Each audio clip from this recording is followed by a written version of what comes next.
Hello everyone, welcome to the Barajas Barnyard.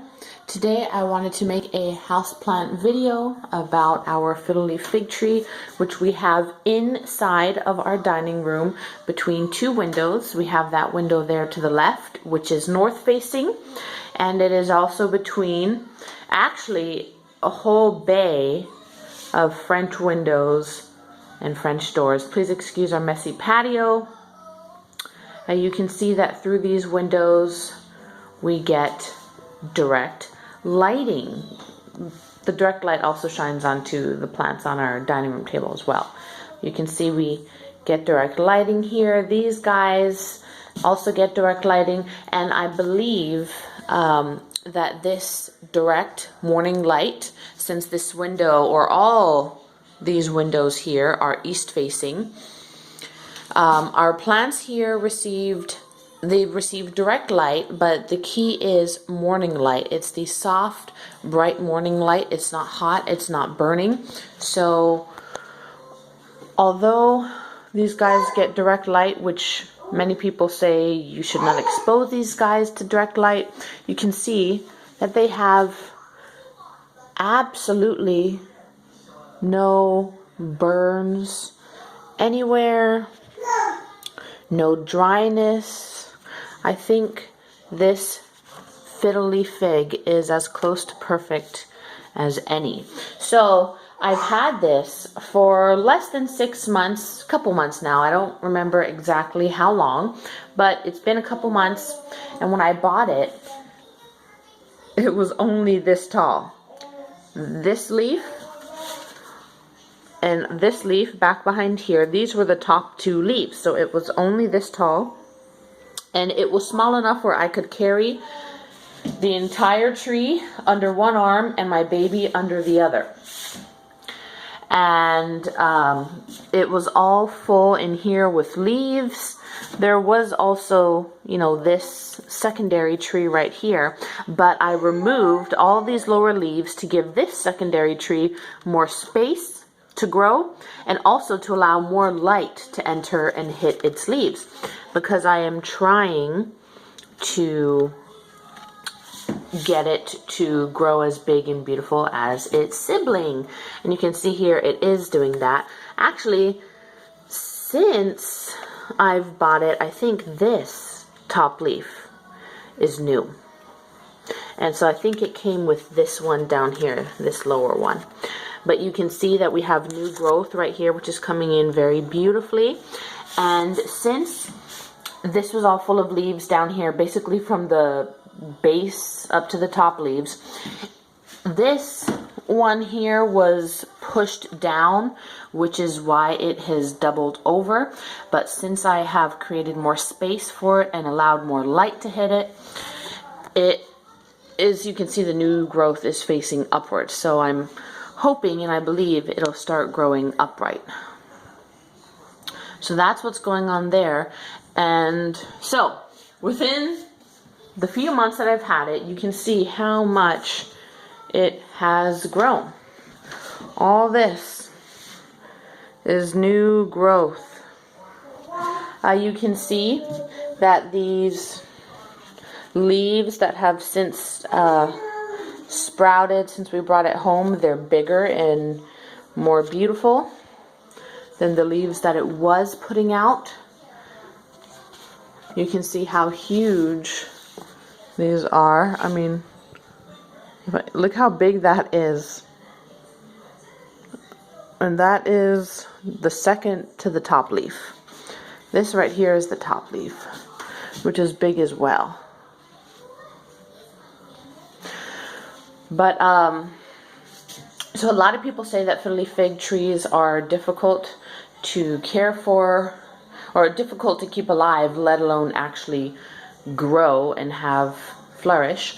But I think what the good thing that we have going on here is the direct morning light. And then of course throughout the day, noon and onward, it gets bright indirect light from these windows. So light is key.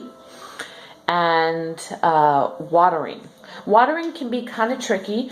I typically wait till the soil looks and feels dry. I'll stick my finger in. If it feels dry, then I'll water it. I don't water it that often. I would say maybe no more than once a week. And it's probably more like once every 2 weeks. I have a nice like squeeze bottle, and I will just wet all the soil. I like to encourage the roots to spread out and really take advantage of the soil space that they have. So I will try to wet the entire soil area. And I have an orchid here that I've had for over a year. This is doing very well as well. All of this, if you can see it, all of this is all new growth. So it's doing great in this little spot under the fig tree. It gets a tiny bit of direct light, as you can see, but not very much at all. But it definitely gets bright indirect light, and it's been doing very well. I typically either take it to the sink and water it, the orchid that is, or I'll just water it right here, and the excess water from the orchid will drain into the soil of the fig tree. So it's a great thing they got going on. But yeah, make sure you don't overwater these guys, because if you do, I have heard, I haven't experienced it myself because you see it's not happening here, but I've heard that if you overwater your fig tree, the ends and the tips will start turning brown. I've heard that that is a key sign of you watering your fig tree too much. But on the same token, I've heard that if you don't water your fig tree enough, the edges will start turning brown. So watering can be tricky, but I think with the fig tree, once you got a good thing going, just don't change it. Don't move the plant around. Don't put it in different lighting. Don't change the water quantity or the water schedule. Try to get a good thing going and just stick with it. One thing I will say is that since the majority of the light that it receives comes from this window, after I bought this, I saw a significant leaning towards the window. I mean, it was pretty kind of steep.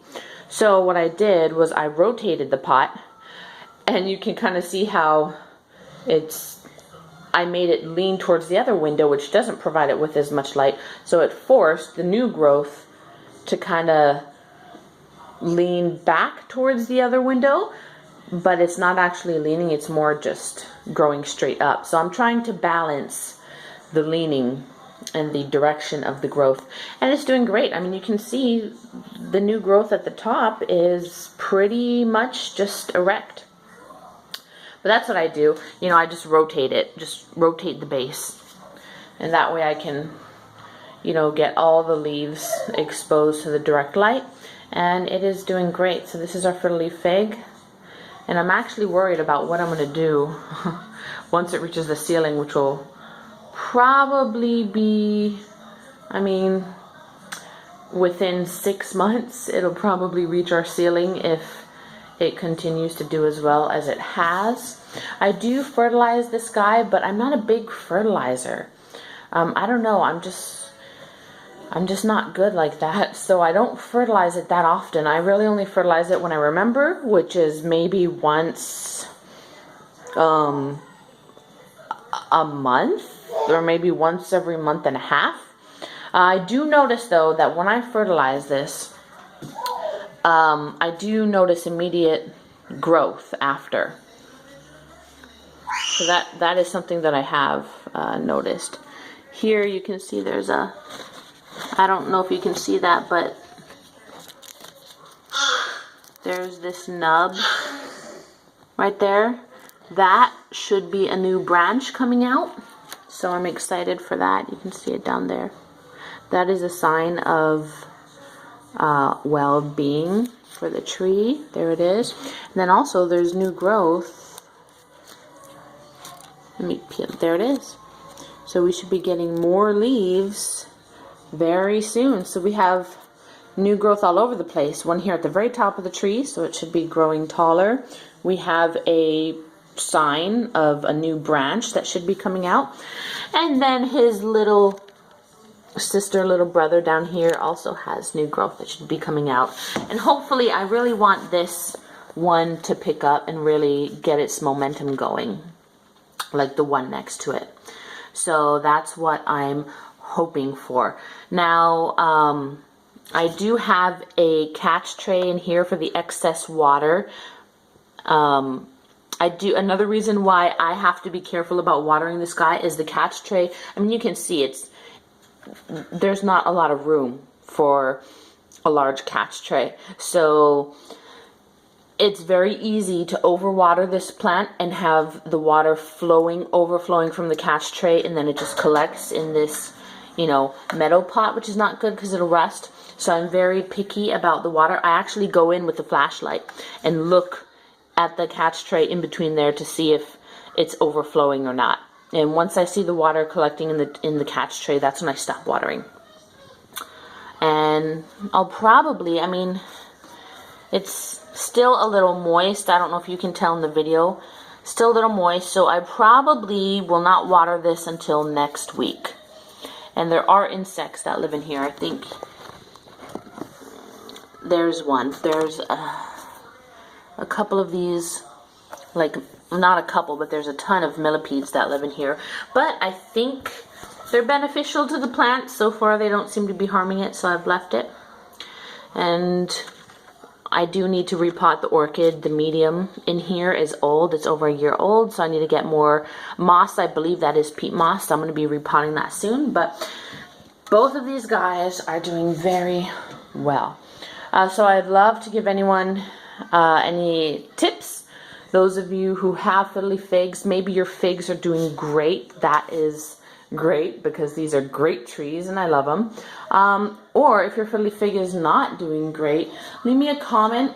If you have any questions, any concerns, I would love to help people out. Yeah. So I wish everyone the best in their fiddly fig endeavors. Look at that. I wanted one of these so bad. Look how big and beautiful that is. But fiddly figs are pricey, folks. That I will say, they are pricey. So that's why I went to Home Depot here in Santa Rosa. I bought this little one. It was that tall, and it was in a much smaller plastic nursery pot, a much smaller pot. Like I said, I could carry it under one arm. So I bought a cheap one, $20. It was kind of rough. All the leaves that were down here were torn. They were dry and crinkled. Not really that nice, but I figured it's a plant. What are you supposed to do with plants? Grow them. So I thought, I don't need to pay an arm and a leg for this big, beautiful one that's already grown. I'll just do it myself. I'm not afraid to put the time and the effort in, and it's paying off. So yeah, I just wanted to make this video to try to help others with their fiddly figs. I do wipe down the leaves.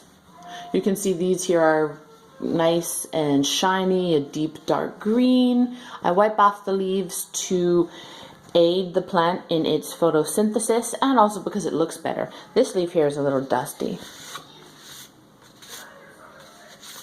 But, it's good for the health of the plant and the photosynthesis, and it also makes the plant look better. If I could, if this pot were on wheels, I would probably roll this into the shower and just turn the shower on and just shower this whole thing off, but I can't. So that's why I go with a damp cloth or rag, paper towel, anything, and wipe the leaves off myself. I could also roll this outside and just shoot it down with the hose, but it'll be hard getting it over the lip of the entryway. Alright, like I said, questions, comments, please put them below. I would love to assist anyone in any way that I can. Alright, everyone have a good day.